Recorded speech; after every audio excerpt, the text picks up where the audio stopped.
Why do white supremacists admire a non-white country? Before we begin, it's important to note that while Japan will be the primary focus of this video, we'll also discuss East Asians more broadly where relevant. Some ideas, such as the model minority stereotype, apply to East Asians in general, while others, such as Japan's ethnic homogeneity and national identity, are specific to Japan. 1. Model minority myth. In many Western countries, East Asian communities have often been portrayed through the model minority stereotype, emphasizing traits such as academic achievement, economic success, and law-abiding behavior. Some white supremacist groups appropriate this stereotype to contrast East Asians with other minority groups, using it to support arguments about cultural or racial hierarchy. 2.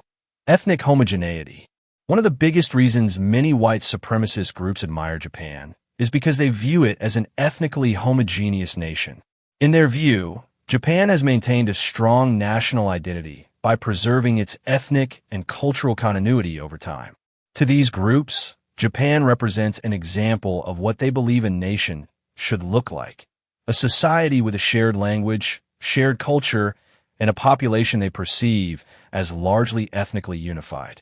They often point to Japan as evidence that countries should prioritize preserving their own ethnic majority and national identity. It's important to make one distinction here. These groups generally do not consider Japanese people to be white.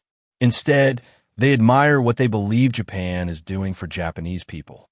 In their eyes, Japan is protecting its national identity, and they argue that white majority countries should do the same for white populations.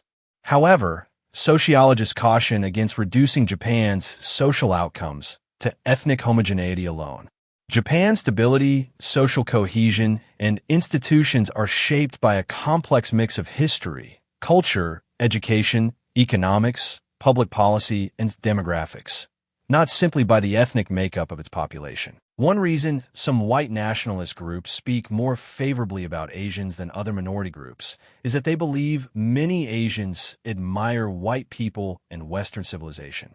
From a perspective, Asians are more likely to respect European achievements, adopt Western customs, learn English, consume Western media, and view white majority countries positively.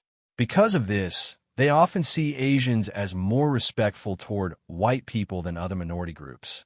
This belief fits into a broader worldview in which they categorize different groups based on how they perceive those groups' attitudes toward white people and Western culture.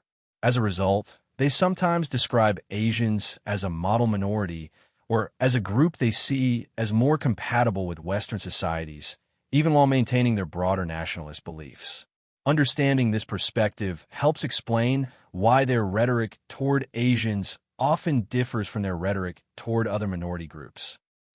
Another reason many white supremacist groups admire Japan is its global reputation for cleanliness, safety, order, and social discipline. Images of spotless streets, low crime rates, efficient public transportation, and respectful public behavior are often used online as symbols of a well-functioning society. Within far-right circles, these characteristics are sometimes presented as proof that ethnically homogeneous societies naturally produce greater social cohesion and stability.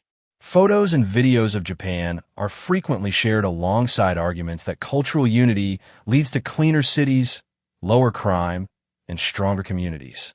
However, sociologists generally reject the idea that these outcomes can be explained by ethnicity alone. Research points to a much broader set of factors, including Japan's education system, cultural norms, public institutions, economic development, urban planning, and historical circumstances. While Japan is widely recognized for its high levels of public order and cleanliness, attributing those characteristics solely to ethnic homogeneity oversimplifies a far more complex reality.